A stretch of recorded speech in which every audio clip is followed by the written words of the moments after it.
Reston community, 22-year-old Anthony Devaniel Agee has been arrested and criminally charged with the following crimes: rape, burglary with intent to commit rape, abduction, and the prevention of a 911 call. Major Ed O'Carroll, who's the Bureau Chief of our Major Crimes Bureau, is going to go into details. We wouldn't be standing here today and this vicious, callous criminal, the worst of all criminals, wouldn't be off the street if not for the collaboration that occurred from many folks. So the community, the Reston community in particular, was instrumental. Our police officers, our cops assigned to the Reston District Station helped detectives identify this person. This person was known to police officers. He's known to the criminal justice system. He's known to the FCPD. Our Major Crimes Bureau detectives worked nonstop from the moment that this vicious crime occurred. Our Victim Services Division, as they always do, thank them. Crime Scene Detectives, our Special Operations Division, and our fugitive team for safely bringing this coward into custody. So a lot of people did a lot of work. Major O'Carroll will go into some details, and then we'll take some questions. This investigation, our investigation into this person in particular, is far from over.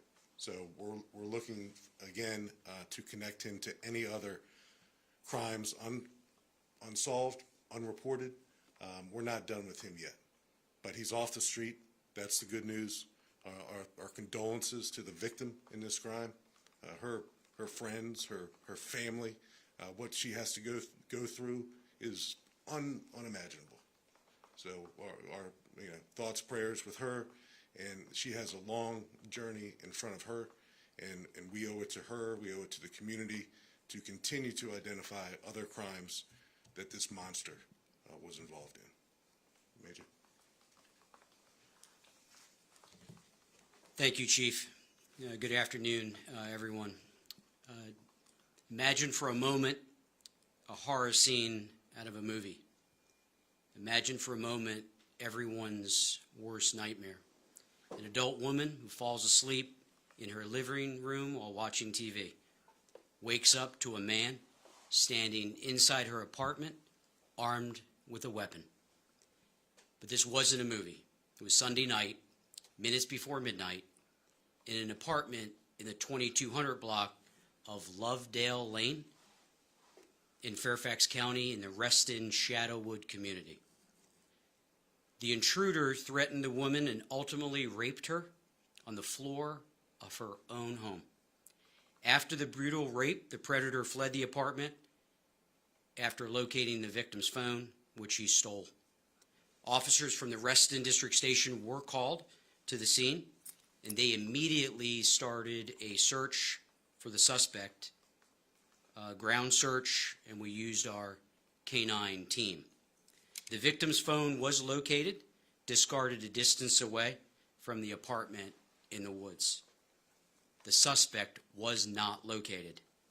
Detectives from our Major Crimes Sex Crime Squad, our detectives from our cyber and forensics team were dispatched to take over the case from patrol, and they went to work. The officers and detectives had been made aware of a previous case from June 9th. And through good old-fashioned detective work, looking through video footage that was provided by a community member from the June event, it caught a predator passing at various times of the night. That predator was recognized by detectives and officers, and also an alert community member saw a handprint on a sliding glass door. And when that community member had seen that, we were called back to the residence in June. That fingerprint, that handprint, the palm print was lifted and processed by our detectives and sent to the forensics fingerprint exam unit. Yesterday, we placed an emergency rush on getting that handprint, palm print analyzed. And late yesterday morning, we got a hit. Arrest warrants for Anthony Agee, 22 of Reston, was obtained by our detectives for peeping and indecent exposure. As the chief mentioned, officers from our Special Operations Division, detectives from the Fugitive Apprehension Team, along with my members from Major Crimes, responded and saturated the area, all in an effort to locate Agee. Yesterday at 4:15 in the afternoon, within 18 hours of this brutal, unwarranted, unacceptable, and criminal attack, Agee was in handcuffs. After further investigation, he has been charged, as the chief outlined. I'll say it again because it's important. In addition to the two initial charges, he's also charged with rape, burglary with the intent to commit rape, abduction, and the chief highlighted at the end, preventing a 911 call. He's being held at the Fairfax County Adult Detention Center, appropriately on no bond. Now, as all defendants get in this case, is the presumption of innocence, and this defendant receives that as well. But I am thankful to report that our guy, our offender, our monster, as the chief said, is in the county jail. But this case does remain active. If anyone has information relevant to this offender, this case, or other cases, maybe you have additional video that would help in this case or other cases, call the Fairfax County Police Department. We can be reached at 246-7800. That's 703-246-7800, option 2. That will get you to our detective team. You can remain anonymous. Report anything that you think would help in these cases. Some additional things I'd like to share. The victim, the survivor, did nothing wrong. And to my team, Detective Brandolino, thank you for being here today. But it really is the squad. It's your entire team under the leadership of Second Lieutenant Berkey. I know the captain of the violent crimes team is here. Captain, thank you. Lieutenant, it does take a team. But to all the crime scene detectives, the analysts, the technicians, everyone who has worked on this case literally around the clock, you are dedicated. You are passionate. You are empathetic. And you do work so hard to resolve these critically important cases. So thank you on behalf of my team. But know that this quick arrest is not closure. It's a resolution and some sense of justice, knowing the offender in this case or these cases are off the streets. Our lead detective, our victim service specialist, will be working with this survivor. And the chief used a word that is key on the journey that she's on, and that's ahead of her. We will be at her side. And the chief and I will take any questions that you may have. The suspect. Hi, Megan Rivers from Channel 9. Yes, ma'am. The suspect in this case, was he familiar to the victim at all? Do they have any connection whatsoever? Or was this just a completely random incident? So you have a couple of questions, and I'll answer everything. He was not known to the victim, and this wasn't random. I say that because he was a predator in that neighborhood, and what he did minutes before midnight is the worst of the worst, and that's why I said when we got the call, we responded, and the entire team, FCPD, responded and worked literally throughout the night into the next day. And I gave you some markers. As soon as we had those warrants, we were on to where he was to get him in handcuffs. So the process worked because of the hard work of detectives. But he selected his victim out. So there's actually been an 18.7% increase in forcible sex offenses from 2016 to 2021, but a decrease about 32% from that same period. Is that anything that's concerning to you in regards to this case or trends that are going on in the county? Yeah, I'll save some remarks. I think the chief will probably weigh in as well. Any case, one case is one too many. And we do look at statistics. We have a great statistics team, analysts that look at that. We look at previous cases. So we're looking at all unsolved cases in the Reston area and Fairfax County to see if he is tied into any one of those. Our numbers are what they are, but they're not just numbers. They're victims, they're cases. And we're all hands on deck to close them, to actually prevent them. We've recently relaunched our women's self-defense program. We've got crime prevention officers out there raising awareness. So we're all hands on deck to get those numbers to zero. Chief? So the numbers and the statistics, and behind every number and behind every statistic is a person, a victim, a survivor. So depending on what particular sex offense we're talking about, we have many different categories, and the things that we look for are serial offenders. And this person who has been charged with these crimes based on what just happened literally hours ago is likely a serial offender. So now we're going to work backwards, and for those women in that particular community or elsewhere who, for whatever reason, did not report an incident or a sighting or an attempt to enter an apartment or a home, it's never too late, and it helps us put the pieces together. So, we do look for trends, patterns. We look for people who reoffend. This person, again, is a convicted felon, known to the criminal justice system, known to the FCPD, and because he's so well known to us, it certainly assisted in our ability to quickly apprehend him. Paul? So you have this incident on June 7th. Is it believed, you said he was charged with peeping. Is it believed that he may have been stalking that person and tried to get into that residence? And then how were you able to link that case with this case? So, Paul, I'll let the major answer that question, because I don't want to say anything that may jeopardize the ongoing nature of this investigation. But again, we are looking retrospectively, geographically, and we're looking at him. And there's numerous ways that we can help, or we can seek to identify where he has been. And we're doing that hard work right now. But I'll let the major, to the extent that he can, answer the other part of your question. Yeah, so the earlier event in June gave us the ability, with an abundance of probable cause, to arrest him on that.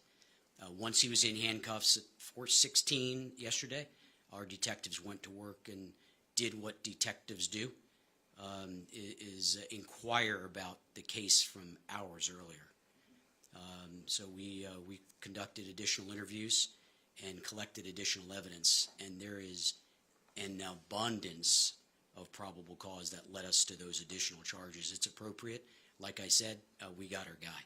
This is not a whodunit anymore, and it's not, this is solved, 100% solved. So it sounds like you're saying that he admitted that he was there that night. So I've never taken the stance where I give information on the cooperation of a defendant that's arrested and charged and interviewed. I would say he was brought back to headquarters, and we spent an extensive amount of time in this building.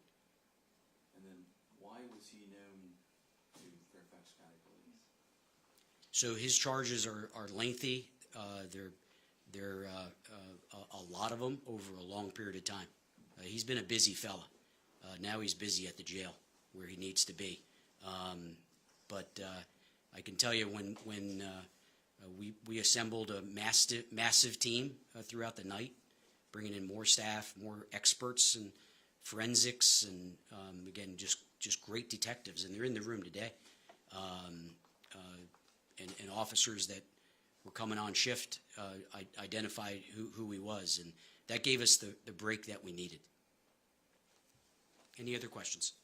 Just a message you have to the community, because you mentioned that he's known to you, he may have been involved in other sexual assaults. To those who may be afraid to come forward, what's your message to them? So I in my remarks earlier, I spoke about how caring our officers are. And all my detectives, all the detectives in the Detective Bureau start off as street cops. They wear a uniform, they go on calls. So my staff are kind of homegrown through the law enforcement profession. And the chief and I collectively, have 60-plus years of service in law enforcement. Officers care, I care, my team cares, our officers care. So people can and should report crimes. We mentioned analysts and others that help us connect crimes. We can do it forensically. We can do it through proximity. So have the confidence to call law enforcement. We've got great staff, victim services, who's in the room today. Thank you, Director Fayez and your team. So we're all in to support people that want to report crimes or report suspicious activity, and that could aid us in breaking a case. So he's off the street, not able to do it again, because we have a great community and some people called, and I think we're going to receive more information, which is going to help tell the full story. And you did say that he, sorry. I just wondered, can you confirm the spelling of his name? Is it A-N-T or is there an H in there? So it's Anthony, common spelling, A-N-T-H-O-N-Y, middle initial D as in D, David, and then last name is A-G-E-E. He's 22.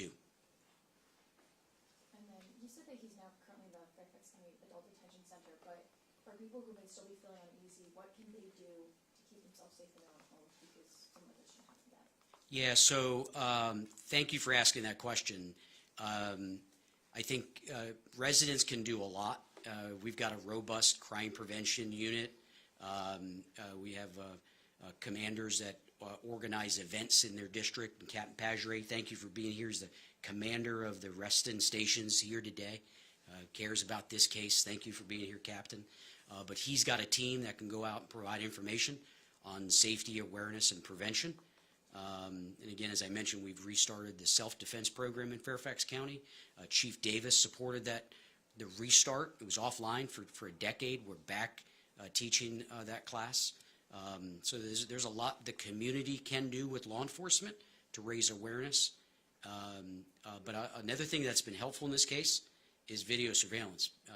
Members of the community that have enabled video cameras, Ring doorbells, and different things of using technology has been helpful.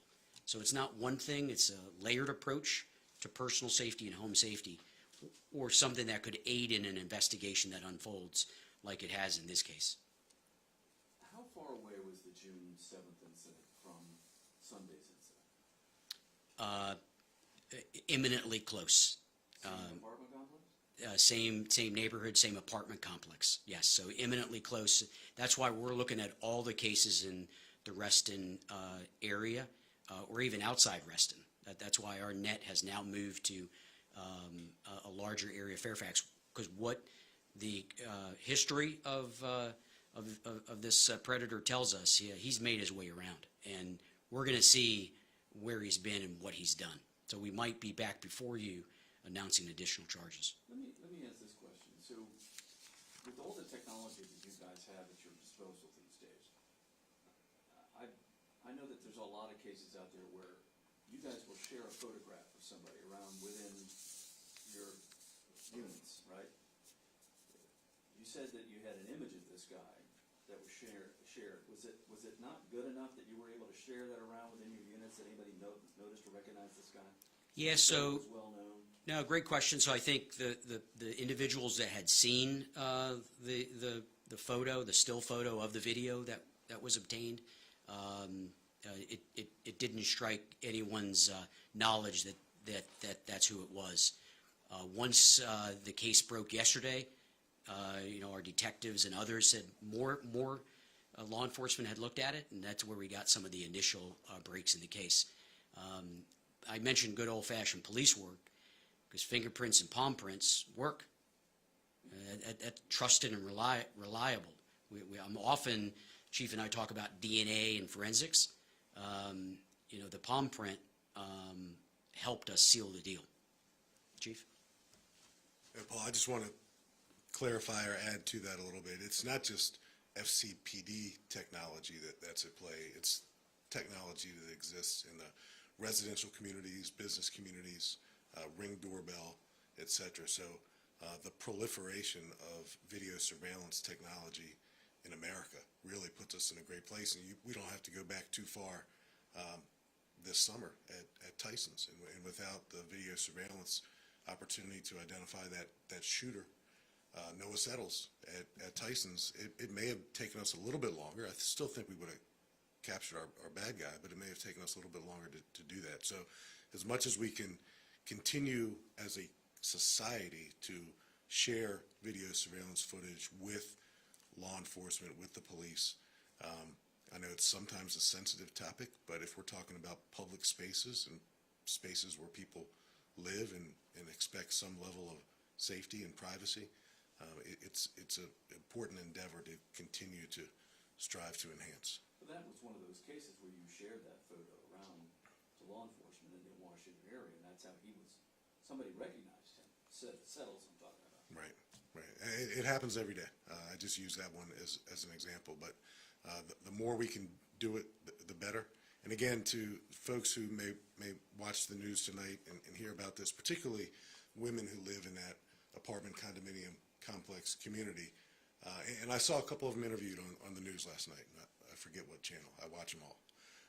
But a couple of the residents said that it appeared to be a tight-knit community of residents, and they speak to each other and they look out for each other. So as they consider that person who walked, particularly ground level residents, that person who walked by a sliding glass door, by a wood line, or a knock on the door, a person in the parking lot who seemed out of place, as small as that might seem to someone, another message we want to give the community, particularly that community, is you're never bothering us. You're never bothering us. We're never too busy to come out and take an additional piece of information, because this guy, Agee, he can never get out again, ever. Not only does he need to be in the jail where he is right now, he needs to be under it. A person like that has no place in society now or 20 or 50 years from now. Question for you. You said, and forgive me if you Megan. already answered this, but you said he is from Reston as well. Did he live in that complex or in a complex nearby, or how close do you think he lived to that area? Yeah, he lived nearby, close enough, walkable. Yep, he doesn't live there anymore. Yes, sir. Michael Connell from Patch. In your initial release, you said that the victim had received minor injuries. I just want to confirm that. Yeah, so she did. She was treated at a local hospital.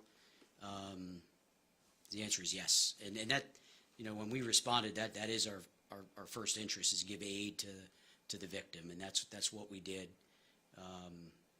And at the same time, the detectives are responding, and we're on the case. And again, within 18 hours, it's the outcome. And like we do in all cases, as I mentioned, victim services is going to be with that survivor through the journey that she's on. And maybe you've answered this already, so I apologize, so much information here, but for last Wednesday's attack on the one near Richmond Highway, is this case connected to that at all, or have you said? Yeah, so thank you for bringing that up, and we are looking at that. Initially, we don't think so, but we're open-minded. So all of our open cases, all of our cases that we're aware of, we're going to be looking to see if there is, whether we can link it scientifically. Now, we were back out there Friday night. Actually, the same detective that worked, is assigned to this case, was out in Mount Vernon, Sacramento Drive, Friday night.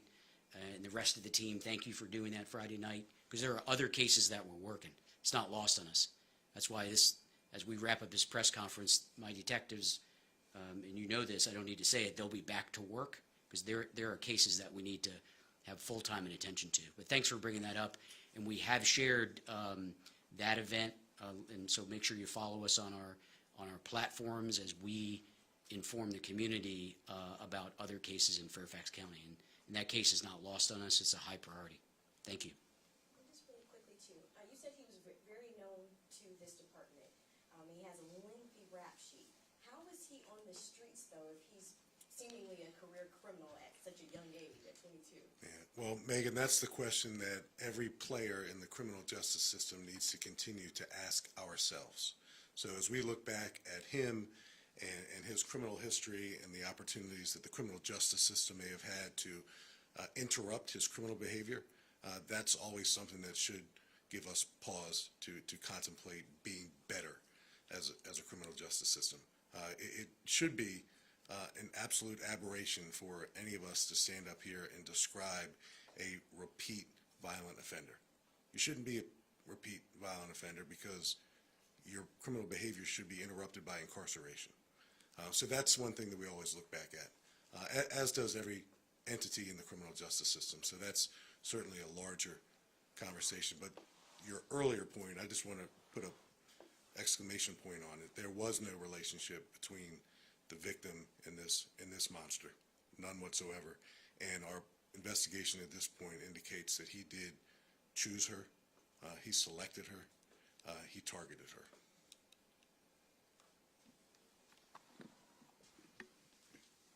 Thank you. Thank you.